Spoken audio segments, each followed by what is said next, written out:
Perkenalkan, saya adalah Haryanto Susanto. Saya saat ini bekerja sebagai dosen di Prodi Farmasi Universitas Madjo Malang. Universitas kami terletak di Jalan Villa Puncak Tidal. Jadi di Prodi Farmasi, salah satu mata kuliah yang saya ampu adalah mikrobiologi. Mikrobiologi ini diajarkan pada semester genap, yaitu semester 4. Sebelum mengambil mata kuliah mikrobiologi ini, mahasiswa diwajibkan untuk mengambil mata kuliah biologi dasar. Dan setelah lulus, dapat melanjutkan ke mata kuliah TSF steril. Ini adalah LPS dari mata kuliah mikrobiologi. Mata kuliah ini diberikan selama 16 kali pertemuan, di mana setiap kali pertemuan adalah 100 menit. Pada mata kuliah mikrobiologi ini kita akan mengajar bersama-sama dengan teman dosen yang lain. Dan ini adalah topik bahasan dari mata kuliah mikrobiologi itu. Metode perkuliahan pada mata kuliah mikrobiologi adalah dengan cara 1. Delivery, yaitu dalam bentuk ceramah dan praktikum. Kemudian yang kedua, bentuk interaction, yaitu dengan fokus group discussion dan tugas kelompok dan tugas individu. Semuanya dapat kita lihat pada Microsoft Teams. Kemudian materi yang ketiga ada assessment, pengujian, yaitu kita gunakan kuis kecil, kuis besar, dan ujian akhir semester yang kita gunakan dengan program Moodle dari Universitas Madjo yang kita sebut biasa dengan e-learning. Bagaimana deskripsi mata kuliah mikrobiologi farmasi? Jadi mikrobiologi farmasi adalah ilmu yang mempelajari tentang kegunaan ilmu mikrobiologi khususnya di bidang farmasi saja. Kemudian pada mata kuliah ini mahasiswa diharapkan dapat memahami 1. Sejarah mikrobiologi dan hubungannya di bidang farmasi. Kemudian yang kedua, hubungan filogenetik, klasifikasi dan identifikasi mikroorganisme. Ketiga, karakteristik biologi dan mikroorganisme. Keempat, pertumbuhan dan kontrol pertumbuhan mikroorganisme termasuk di dalamnya konsep antibiosis dan antiseptik. Mekanisme kerja pengujian dan daya resistensi antimikroorganisme. Kemudian serta prinsip-prinsip dasar penyakit infeksi dan mekanisme patogenesis dan mikroorganisme. Bagaimana capaian pembelajaran mata kuliah ini? 1. Mahasiswa mampu memahami definisi taksonomi, takson, filogenetik dan menjelaskan prinsip-prinsip identifikasi mikroorganisme. Mahasiswa mampu memahami terminologi, pengelompokan, dan mekanisme aksi obat dari obat-obatan antimikroorganisme. Mahasiswa mampu mengetahui konsep pertumbuhan, pengendalian pertumbuhan, serta pengawetan mikroorganisme.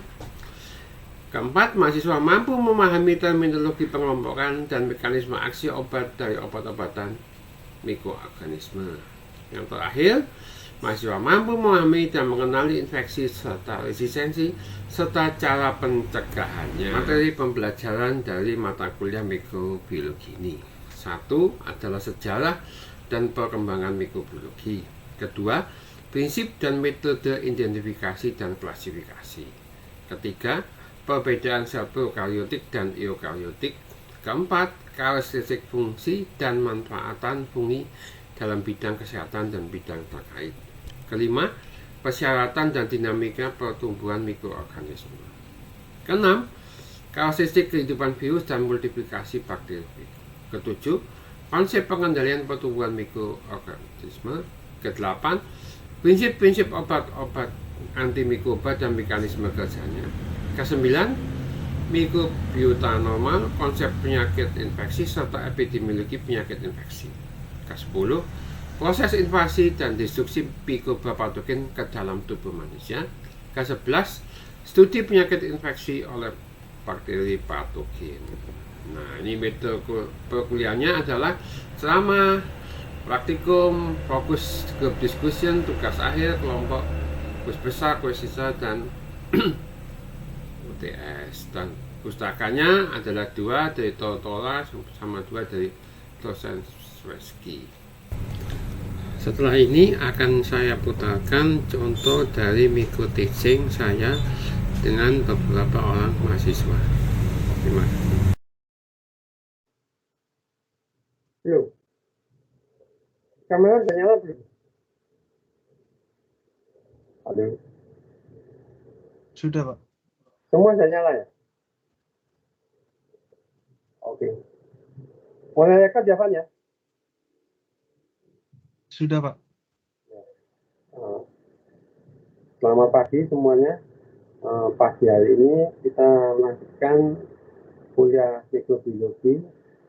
Ini adalah pertemuan yang kedua. Pada pertemuan yang pertama kemarin kita membicarakan tentang kontrak mikrobiologi. Jadi dalam pertemuan yang kedua ini kita akan membahas tentang pendahuluan dan sejarah mikrobiologi.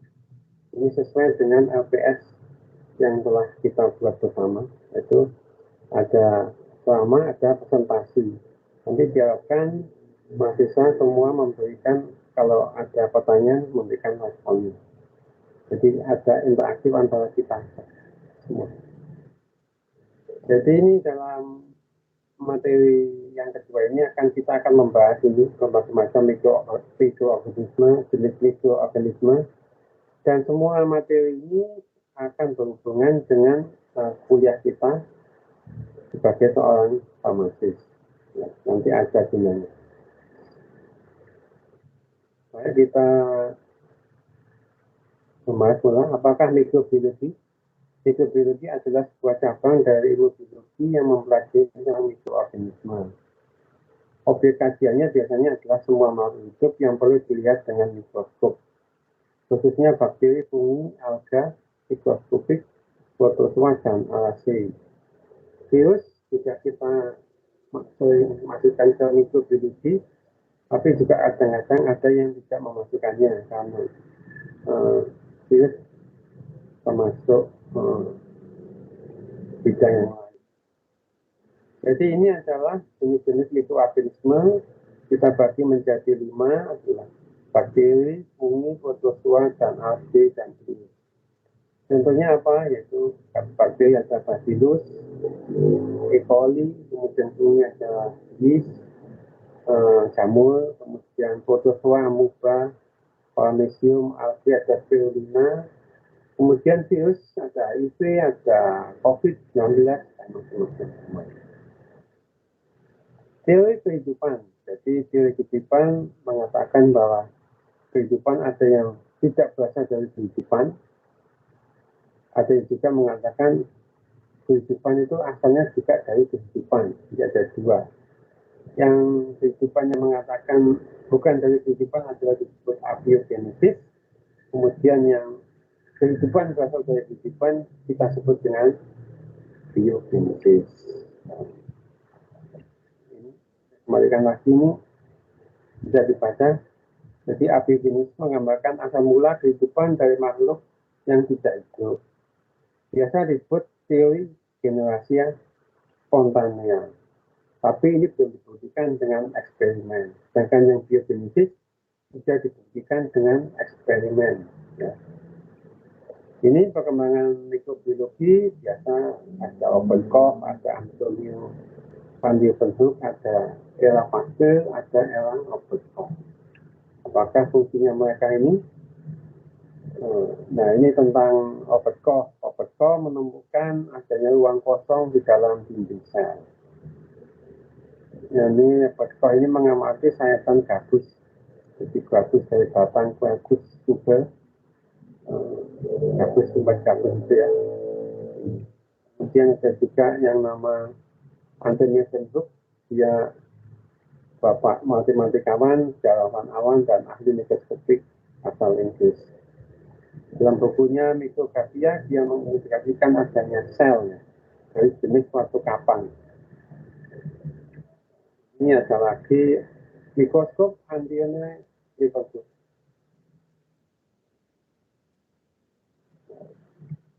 Ini yang mengatakan, ya ini bentuknya mikroskopnya dia. Kita bisa lihat bentuknya sangat sederhana. Kemudian Leeuwenhoek punya kesabaran yang amat sangat dan pengamatan yang tekun, punya penglihatan yang tajam setelah saya ingin tahu yang tak benda. Dengan lensa yang tak kecil itu, dia meneliti berbagai macam benda, mulai rambut hingga sperma anjing, dari titik hujan hingga serangga kecil. tidak surat, bagian kulit, dan macam-macam benda lain. Dia membuat catatan yang teliti dan membuat gambar sketsa yang terperinci dari setiap apa saja yang diamati. Terhitung tahun 1673 dan seterusnya, Leeuwenhoek Indonesia menjadi hubungan dengan The Royal Society of England, suatu lembaga ilmiah dan tokoh. Semoga pada semuanya.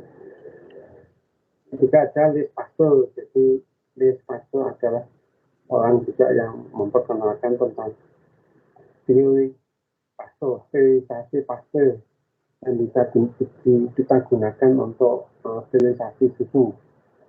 Teorinya adalah biogenesis, omne ovum ex vivo, omne vivum ex ovo. Dan ini Louis Pasteur. Ini apakah ada teman-teman yang bisa menjelaskan ini gambar ini? Ada yang menjelaskan? Tolong. Growth without contamination. Ada yang bisa menjelaskan? Kemudian juga yang bawah, organisme bertumbuh. Coba gimana? Ada? Ada yang bisa menjawab? Evan, Agus Hatun, Sylvia, Clarissa, yang lain? Tolong dijawab.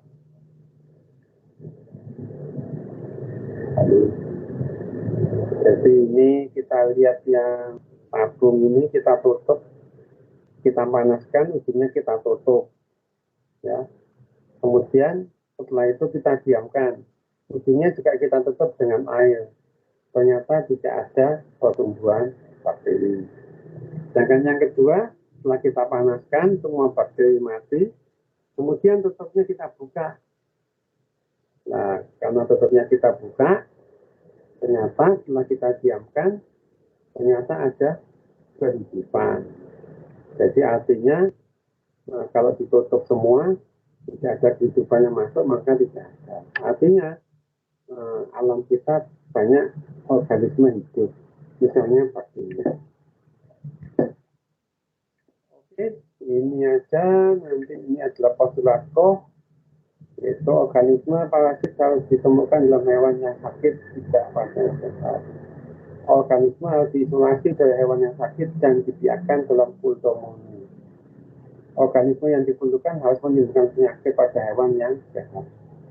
Organisme tersebut harus diisolasi ulang dari hewan yang sembilan. Saya kira cukup sekian pengajaran hari ini. Terima kasih. Apakah ada yang mau ditanyakan? Baik, kalau tidak ada, terima kasih. Sudah. Terima kasih semuanya. Ini sudah dilakukan, Evan, ya? Sudah, Pak. Saya stop recording sekarang ya, Pak, ya? Oke. Ya. Terima kasih semuanya. Jadi ini adalah model dari Universitas Majung yang kita biasa sebut dengan e-learning dari Universitas Majung. Pada saat ini saya akan login dengan nama saya. Saya mempunyai akses Microsoft. Nah, kemudian setelah ini dia akan muncul modelnya. Ini adalah materi yang pernah diajarkan di Universitas Majung di sini. Nah, pada saat ini kita akan coba melihat dari materi mikrobiologi. Kita bisa lihat dari sini materinya. Kalau kita buka pada materi ini, kita bisa lihat ada LPS, ada semua handbooknya ada, kemudian ada pertemuan ke-1, pertemuan kedua, pertemuan ketiga. Semua di sini materi juga di sini semua kita bisa lihat materinya mereka. Tapi tidak saya download. Kemudian juga ujian semua di sini. Nah, ini kita bisa lihat kelas mahasiswa siapa saja yang mengikuti materi ini, ujiannya kita bisa lihat. Kemudian ini nilainya semua. Nah, nilainya itu kemudian kita bisa import, ekspor ke dalam Excel. Ini kalau kita mau Excel di sini tempatnya. Begitu, ini dari model, ini quiz. Kita juga bisa lihat kuisnya di sini. Nah, ini kuis. Terima kasih. Ini adalah program internal dari kampus Makjo, namanya Makjis. Dalam Makjis ini kita dapat mengabsensi, mengetahui anak bimbing semua, kita bisa lihat dengan mudah di sini. Di sini akan saya memperlihatkan bahwa Makjis ini kita bisa ambil dari Google, jadi kita bisa membukanya dimanapun juga. Ini adalah sistem informasi dari Makjis itu. Ada angka wali 59, ada yang belum divalidasi, ada mata kuliah yang belum, mata kuliah yang sudah, kemudian semuanya di sini. Kemudian kita juga masuk ke dashboard, ke kalender akademik kita bisa melihat kegiatan semester saat ini, juga kegiatan semester yang ke depan. Ini juga kita bisa lihat mata kuliah ini. Kemudian kita juga bisa lihat berbagai macam kebutuhan. Ini absensi, semua mahasiswa ada di sini semua. Ini saya perlihatkan mata kuliah mikrobiologi dasar ya. Ini rekap kehadiran juga dapat dilihat di sini. Ya, pertemuan 1, pertemuan berapa, ini jumlah pertemuannya berapa, ini semua dapat dilihat di sini. Khusus untuk mata kuliah mikrobiologi. Kemudian selanjutnya kita juga bisa melihat KLS. KLS ini semua diupload di sini, mahasiswa bisa melakukan KLS di rumah. Kemudian di sini juga ada kalkulasi nilai. Kalkulasi nilai itu apa? Itu kalkulasi nilai yang sudah ada, misalnya UAS, tes macam-macam, itu kita langsung masukkan ke sini. Jadi kita langsung melakukan proses kalkulasi, maka hasilnya akan langsung kelihatan A atau B, atau lulus apa tidak lulusnya itu anak. Nah, ini total peserta absensi ini ya, total peserta. Kemudian kita kalkulasi, maka kita langsung akan melihat hasilnya. Jadi di sini mahasiswa langsung dapat melihat, sedangkan dosen tidak dapat melakukan manipulasi nilai.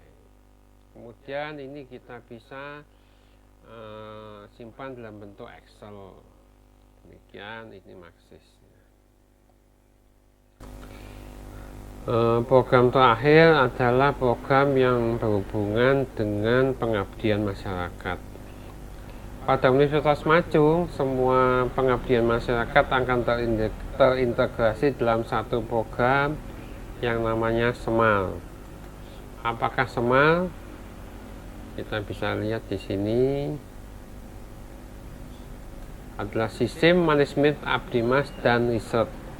Jadi semua riset yang kita lakukan akan terintegrasi dalam di sini. Ini saya akan memperlihatkan penelitian dan pengabdian yang telah saya lakukan. Nah, ini adalah yang di atas adalah penelitian saya yang telah saya lakukan. Yang di bawah adalah abdimas yang telah saya lakukan. Ini kita bisa lihat datanya semua lengkap di sini. Kemudian untuk pengabdian juga kita juga bisa lihat di sini semua. Jadi semua terintegrasi dengan rapi pada program yang namanya SEMAL. Ini adalah program tersebut.